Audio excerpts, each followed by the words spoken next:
नमस्कार दोस्तों, मैं केशव सिंह आर के क्लासेस यूट्यूब चैनल पर आप सभी का स्वागत करता हूं। आप सभी का अभिनंदन। आज हम एक नया विषय लेके चल रहे हैं आपके सामने। अंग्रेजी क्लासेस तो आपकी ऑलरेडी चली रही हैं, उसकी 10th क्लास चल रही है। आज हम आपके सामने हिंदी विषय लेके आ रहे हैं, जो कि कंपटीशन एग्जाम की दृष्टि से बहुत इंपॉर्टेंट सब्जेक्ट होता है।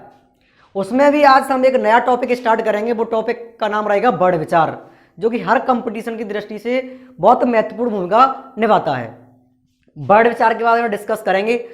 वैसे BSTC, PTET, DElEd, REET L1 हो या रीट L2 हो, प्रत्येक ऐसे कंपटीशन के लिए ये महत्वपूर्ण भूमिका निभाने वाला टॉपिक लेकर के चल रहे हैं। तो इस टॉपिक में हमें बहुत इंटरेस्ट आने वाला है। तो देखिए, आज का टॉपिक अपना वर्ड विचार।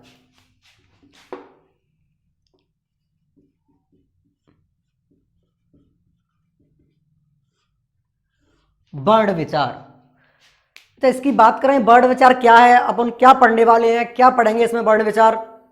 ठीक है, वर्णों का लिखना, सुनना, बोलना, इसका ज्ञान करना वर्ड विचार के अंतर्गत आता है। अर्थात शुद्ध भाषा में कहूं, वर्णों के बारे में जानकारी जुटाना वर्ड विचार टॉपिक के अंतर्गत आएगा।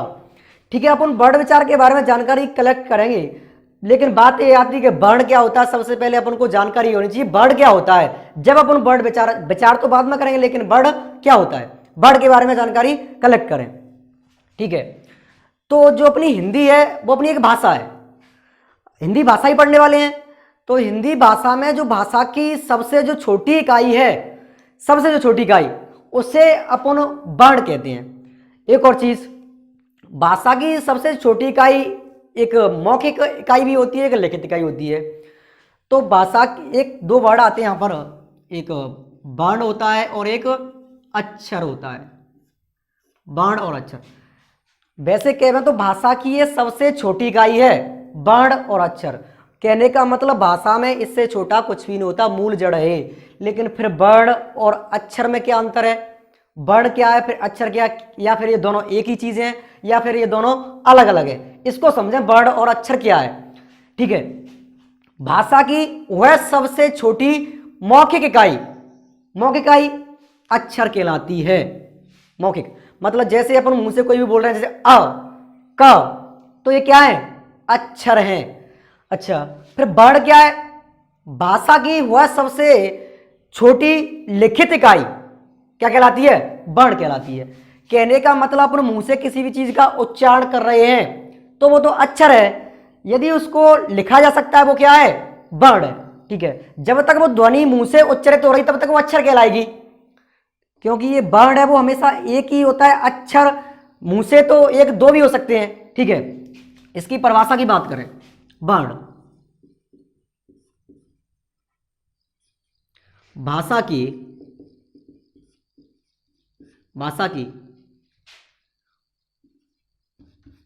सबसे छोटी लिखित इकाई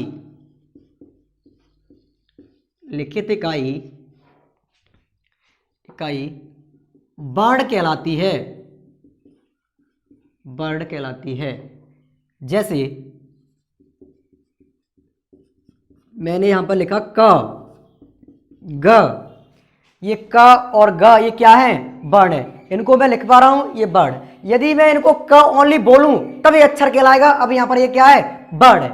ठीक है, अक्षर की परिभाषा की बात करें, अक्षर भाषा की सबसे छोटी मौखिक इकाई अक्षर कहलाती है।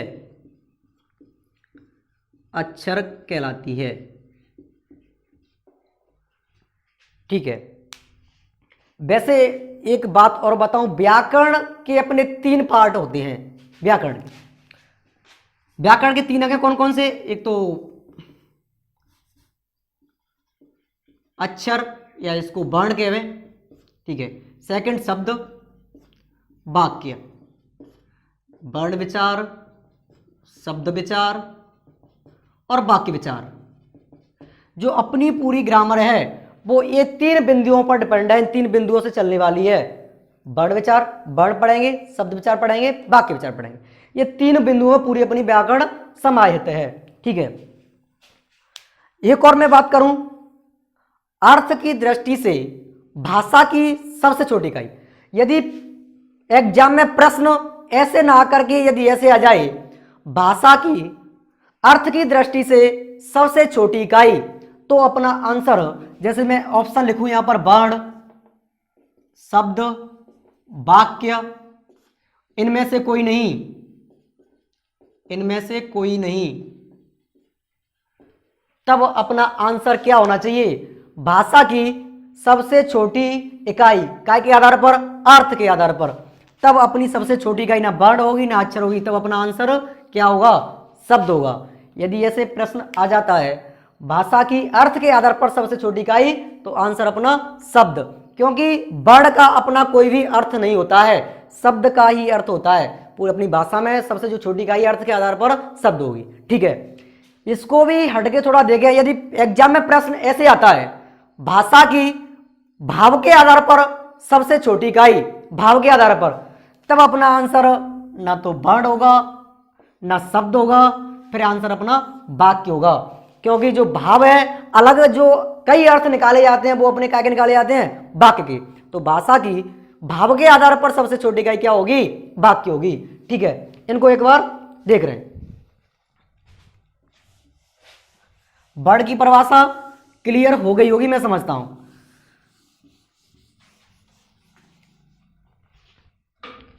नेक्स्ट देखें, यहां पे भाषा की अर्थ के आधार पर, अर्थ के आधार पर सबसे छोटी इकाई, सबसे छोटी इकाई शब्द होती है, शब्द होती है। जैसे यहां पर मैं कोई भी शब्द लिखूं, राम, ये क्या है? शब्द है। ठीक है, नेक्स्ट बात करें, भाषा की, भाषा की भाव के आधार पर, भाव के आधार पर सबसे छोटी इकाई, सबसे छोटी इकाई क्या होगी? वाक्य, वाक्य होती है। भाषा की भाव के आधार पर सबसे छोटी इकाई वाक्य होती है। ठीक है, अपने पास यहां पर 3-4 चीजें निकल के आई। भाषा की सबसे छोटी इकाई वर्ण। ठीक है, और थोड़ा डीपली जावे, भाषा की वो है सबसे छोटी इकाई जिसको लिखा जा सके, क्या कहलाएगी? वर्ण। भाषा की मौखिक सबसे छोटी इकाई अक्षर। ठीक है, भाषा की अर्थ के आधार पर सबसे छोटी इकाई शब्द, भाषा की भाव के आधार पर सबसे छोटी इकाई वाक्य। ठीक है, यदि क्वेश्चन नॉर्मली ऐसे आता है, कैसे आ जाए? भाषा की सबसे छोटी इकाई, ना उसमें मौखिक लिखा है ना उसमें लिखित लिखा है, कुछ भी नहीं लिखा है, तो उसका आंसर वर्ण या अक्षर, इसमें से क्या देना है? क्यों भाषा की सबसे छोटी इकाई वर्ण भी है अक्षर भी है, तब उसका आंसर सिर्फ और सिर्फ अपना वर्ण होगा, वर्ण कहलाएगा। ठीक है, एक और क्वेश्चन, भाषा की सबसे बड़ी इकाई, सबसे, अभी अपन ने सबसे छोटी इकाई की बात की है, यदि ऐसे पूछ लिया जाए भाषा की सबसे बड़ी इकाई क्या है, तो अपना आंसर वो भी वाक्य होने वाला है। ठीक है, इस लाइन को और लिखें, भाषा की सबसे बड़ी इकाई, सबसे बड़ी इकाई क्या होगी? वाक्य होगी। ठीक है, वर्ण दिमाग में क्लियर हो गया होगा। ठीक है, एक और बात करें, वर्ण, शब्द और वाक्य पर हल्की सी। वर्ण क्या होते हैं? भाषा की सबसे छोटी इकाई, और जो शब्द होते हैं वो वर्णों से मिलकर के बने होते हैं। 2 या 2 से अधिक वर्णों का सार्थक समूह शब्द कहलाता है। जैसे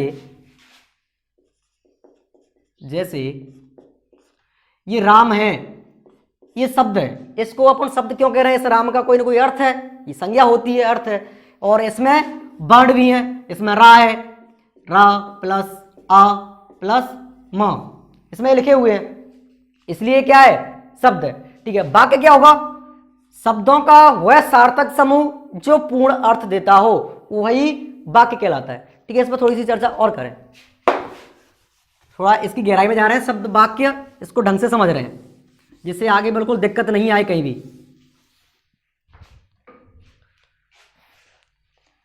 वर्ण भाषा की सबसे छोटी इकाई। शब्द दो या दो से अधिक वर्णों से मिलकर के शब्द का निर्माण होता है, लेकिन इसमें शर्त यह है कि उसका कोई ना कोई अर्थ निकलना चाहिए, तभी वो शब्द कहलाएगा, अन्यथा वो शब्द नहीं होगा। ठीक है, बात कर रहे हैं वाक्य की। वाक्य क्या होगा, दो या दो से अधिक शब्दों का वह सार्थक समूह जो पूर्ण अर्थ देता है, क्या कहलाएगा, वाक्य कहलाएगा। ठीक है, एक एग्जाम्पल से समझें, मैं कह रहा हूं दो या दो से अधिक शब्दों का सार्थक समूह, सोहन गाय चराता है, गाय चराता है, ये अपना शब्द है क्योंकि इसमें तीन वर्ण अपन को दिख रहे हैं, 3 4 5, इसमें भी वर्ण है, दो से अधिक वर्ण है, इसमें भी दो से अधिक वर्ण है, और इस पूरे वाक्य का कोई ना कोई अर्थ है। सोहन गाय चराता है, इसलिए ये क्या है, वाक्य, क्या है, वाक्य है। ठीक है, इस वाक्य को मैं ऐसे लिखूं, चराता गाय सोहन है, चराता गाय सोहन है, या इस वाक्य को ऐसे लिखूं, गाय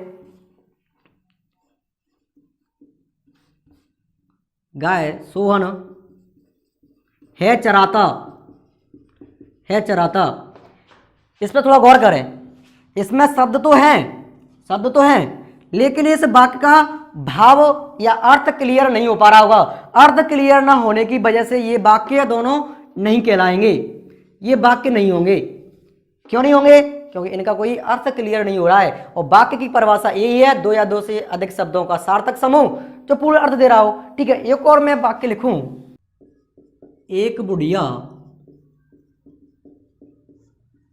बचपन में मर गई, एक बुढ़िया बचपन में मर गई। अब मैं आपसे बात करूं, क्या ये वाक्य होगा?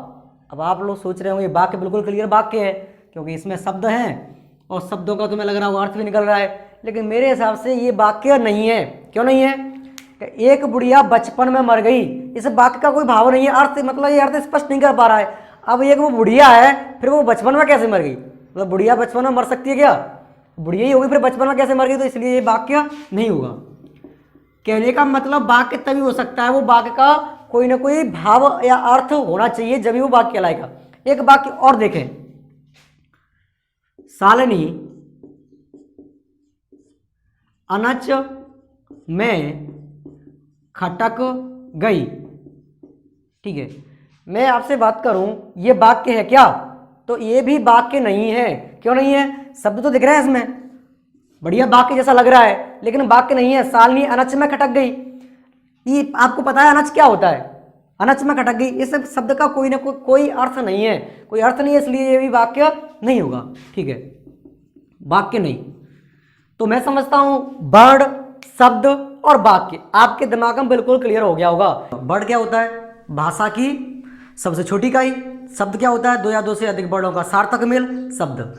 वाक्य क्या होता है? दो या दो से अधिक शब्दों का सार्थक मेल, वाक्य। बिल्कुल अपने इसको डिटेल में समझा है, समझ आ गया हो। अब अपन मेन टॉपिक वर्ण विचार पे आ रहे हैं। वर्ण विचार में वर्ण की परिभाषा अपन ने क्लियर कर ली, भाषा की सबसे छोटी इकाई। एक शब्द आता है वर्णमाला। वर्णमाला क्या होती है? मैं आपसे प्रश्न करूं हिंदी में वर्णमाला कितनी है, तो आपका जवाब कोई 44, कोई 40, कोई 48, कोई 52, कोई 1, ऐसे जवाब आएंगे।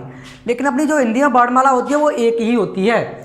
वर्णमाला की परिभाषा की बात करें तो जो अपने वर्णों का जो व्यवस्थित क्रम है उसे वर्णमाला कहते हैं। वर्णों का जो व्यवस्थित क्रम रखा गया है, आज से लेकर के जो जितने भी अपने वर्ण हैं हिंदी में, उनको रखा गया है फिक्स व्यवस्थित करके, वही क्या है? वर्णमाला है। तो हिंदी में भी अंग्रेजी में भी अपनी वर्णमाला कितनी होती है? एक एक होती है। हिंदी वर्णमाला एक है।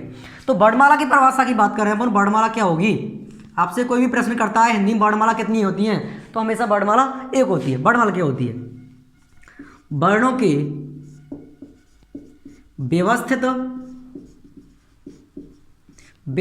क्रम को वर्णमाला कहते हैं। क्रम को वर्णमाला कहते हैं। वर्णमाला कहते हैं।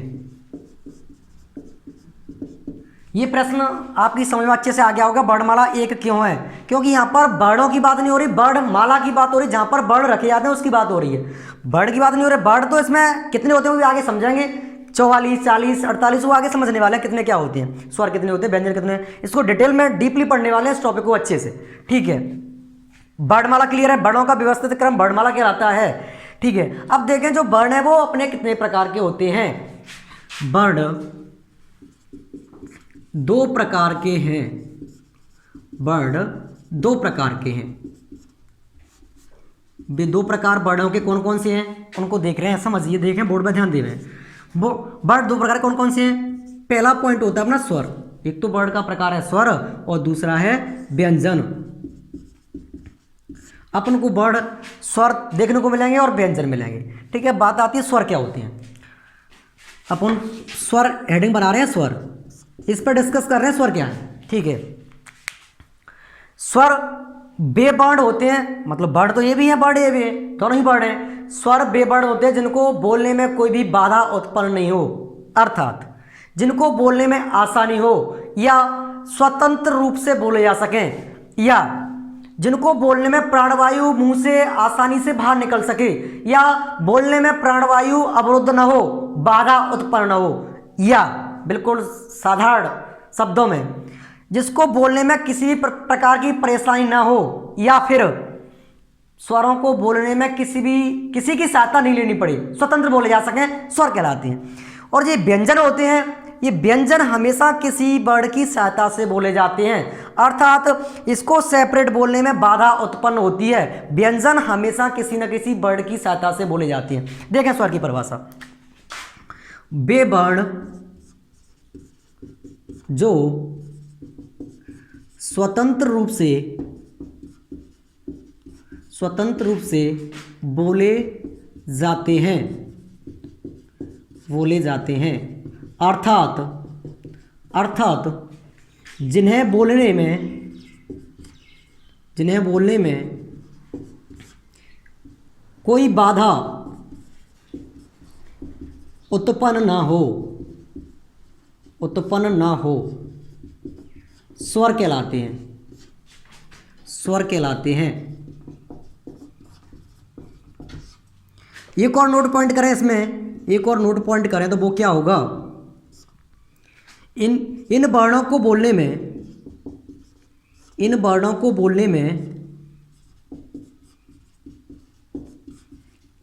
किसी भी वर्ण की सहायता नहीं लेनी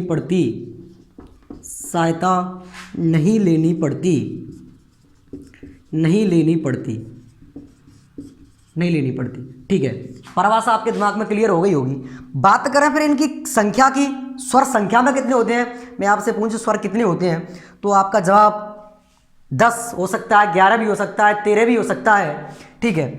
तो अपन हिंदी में बात करें तो हिंदी में स्वरों की संख्या 11 होती है। जो 13 संख्या होती है स्वरों की वो संस्कृत में होती है, क्योंकि संस्कृत में अपने 2 स्वर और बढ़ जाते हैं। वो कौन कौन से हैं? एक तो ये री होता है, री छोटा री होता है, वो तो हिंदी में आता ही है, लेकिन संस्कृत में एक इसका बड़ा रूप दीर्घ वो और बढ़ जाता है। जैसे छोटा ये है इसमें एक और लग जाता है, ऐसे संस्कृत में एक ये री होता है और एक और होता है उसमें एक लिर। ये 2 स्वर संस्कृत में और बढ़ जाते हैं, इस प्रकार से यहाँ पर 13 हो जाते हैं। और कोई इसमें ऐसे स्वर 10 बता रहे हो, 10 कह रहे हो तो वो अपनी वैसे री को काउंट नहीं कर रहे होंगे, या फिर 12 कोई 12 कह पा रहे हो तो फिर वो एक और ये होता है, इसको छोटी अंग तुम बड़ी अंग बोलते हैं हिंदी में। इसको वैसे अनुस्वार, इसका नाम होता है अनुस्वार और इसका नाम होता है विसर्ग, अनुस्वार विसर्ग। एक और मैं इनका नाम बताऊं आपको, छोटी अंग बड़ी अंग, इनका एक स्पेशल नाम है, वो नाम क्या है? अयोगवाहा। अयोगवाहा। छोटी अंग और बड़ी अंग ये कभी भी स्वर में काउंट नहीं होते, इनका नाम क्या है? अयोगवा है। ना तो ये स्वर है ना व्यंजन है, अयोगवा नाम होता है इनका। अच्छा, इनका नाम अयोगवा क्यों है? छोटी अंग बड़ी अंग, इसका नाम वैसे अनुस्वार है, इसका नाम विसर्ग, इनको अयोगवा क्यों कहते हैं? अ माने होता है नहीं, आ का अर्थ क्या है? नहीं। योग का अर्थ होता है जुड़ना, जुड़ना। और अयोगवाहा का मतलब क्या होता है? बहन करना। अर्थात ये किसी के साथ जुड़ करके बहन नहीं होते, अर्थात किसी के साथ नहीं जुड़ते। किसके साथ नहीं जुड़ते, बस वो शब्द इसमें साइलेंट है, किसके साथ नहीं जुड़ते, ये कभी भी किसके साथ नहीं आएंगे, व्यंजन के साथ नहीं आएंगे, कभी भी ये व्यंजन के साथ नहीं आएंगे, हमेशा क्या के साथ आएंगे, स्वर के साथ आएंगे। ठीक है, देखें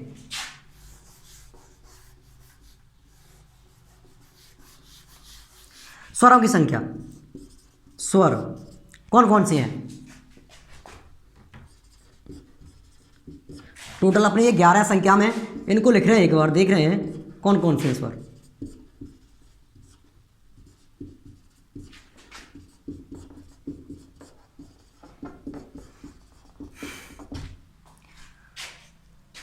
दो, 4, 6, 8, 10 और ये 11।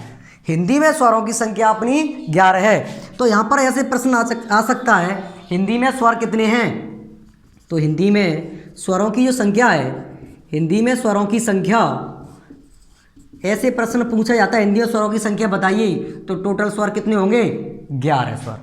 ठीक है, उसके बाद अभी इनको डीपली और स्वरों को डीपली और पढ़ने वाले हैं आगे जाकर के। स्वर, इसमें मूल स्वर, लघु स्वर, दीर्घ स्वर, ह्रस्व स्वर, संयुक्त स्वर, संधि स्वर, ये सारे स्वर अभी डिटेल में पढ़ने वाले हैं अपन। ठीक है, देखें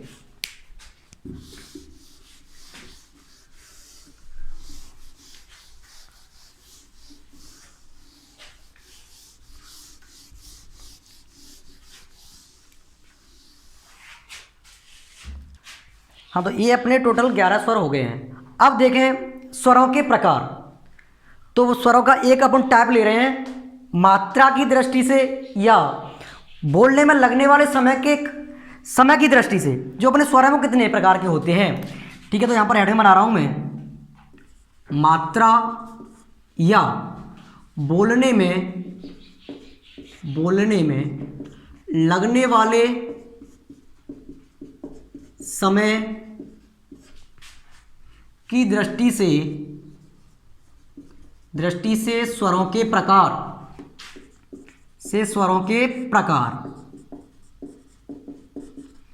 कहने का मतलब मात्रा की दृष्टि से और बोलने में जो अपना समय लगता है उसके हिसाब से अपने स्वर हैं वो कितने प्रकार के होते हैं। तो मात्रा की दृष्टि से और बोलने में लगने वाले समय के हिसाब से अपने जो स्वर हैं वो 3 प्रकार के, वैसे तो 2 प्रकार के होते हैं पर एक तीसरा स्वर और होता है, वो कौन कौन से हैं, ह्रस्व स्वर, दूसरा होता है अपना दीर्घ स्वर,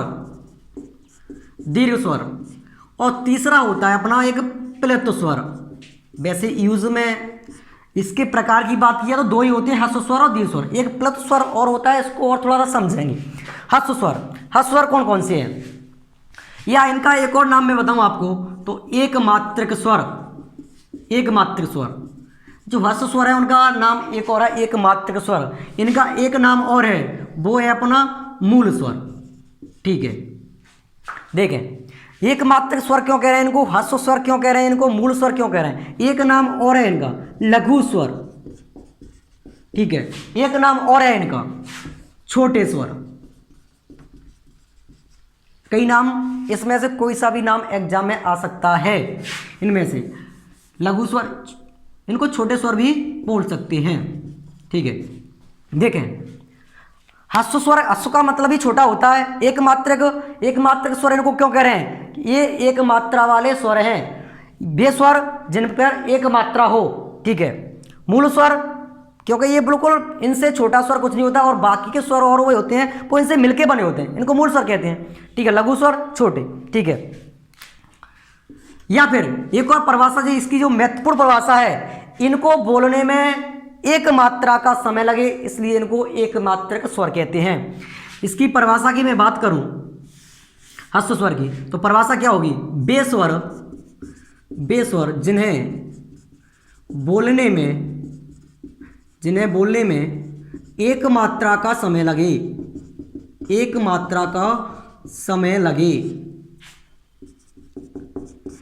मात्रक स्वर कहलाते हैं। एक मात्रक स्वर या फिर मूल स्वर कहलाते हैं। अच्छा, ये फिर कौन कौन से होते हैं, मूल स्वर होते कौन कौन से हैं, इनकी संख्या कितनी होती है, तो इनकी जो संख्या है वो कितनी है, इनकी संख्या 4 होती है। अपने जो मूल स्वर हैं वो कितने हैं, यदि आपके एग्जाम में पूछा जाता है मूल स्वरों की संख्या कितनी है, 4, 10, 11, 7, तो आंसर आपका क्या होगा, 4 होगा। ठीक है भाई, 4 स्वर मूल कौन कौन से उनको देख रहे हैं। ह्रस्व आ मतलब छोटा वाला आ, छोटी ई, छोटा ऊ और री, ये अपने ह्रस्व स्वर की श्रेणी में आते हैं। मतलब ये एक मात्रा वाले स्वर है, हमेशा इन पे एक मात्रा ही आती है। ठीक है, इनको बोलने में एक मात्रा का समय लगता है। अच्छा, आप ये सोच रहे हो इनमें से इन्होंने छोटा छोटा वाला ले लिया और इनमें से क्यों नहीं लिया, ये भी तो ह्रस्व स्वर हो सकता है, छोटी ए और छोटा ये भी तो ह्रस्व स्वर हो सकता था, इनमें से क्यों नहीं लिया है। तो ये ह्रस्व स्वर ना होकर के ये दीर्घ स्वर हैं, इनको भी डिटेल में समझाएंगे।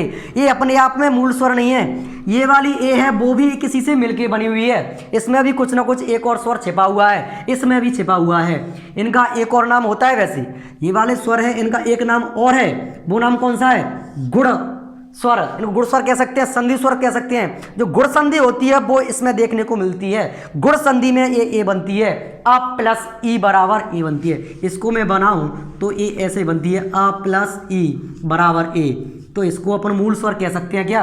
इसमें 2 स्वर आ गए तो ये मूल स्वर तो हो ही नहीं सकता। मूल स्वर का मतलब तो यह है कि उसके टुकड़े किए ही नहीं जा सके, बिल्कुल मूल जड़ में पहुंच गए, तो ये मूल स्वर नहीं है। ये भी ऐसे बनता है, अ प्लस ऊ से, ये बनता है अ प्लस ऊ, अ प्लस ऊ बराबर क्या होता है, ओ, इसलिए ए भी मूल स्वर की श्रेणी में नहीं आता है। अपने मूल स्वर मात्र कितने होते हैं, 4 होते हैं। ठीक है, इनको ही अपन एक मात्र स्वर कह लें। हाँ तो ठीक है, अपना ह्रस्व स्वर, स्वर में अपने एक जो प्रकार था ह्रस्व स्वर वो अपने क्लियर कर लिया है। इसको और अच्छे से समझेंगे। इसमें दीर्घ स्वर, प्लुत स्वर, इसमें बहुत ज़्यादा आनंद आने वाला है। इसकी अगली नेक्स्ट क्लास देखें, कल इसकी नेक्स्ट क्लास होगी। ठीक है, और मतलब कंपटीशन की दृष्टि से बहुत महत्वपूर्ण क्लास है ये स्वर वर्ड विचार, हर कंपटीशन में पूछा जाने वाला टॉपिक है ये। तो वीडियो को लाइक करें, शेयर करें, सब्सक्राइब करें। धन्यवाद।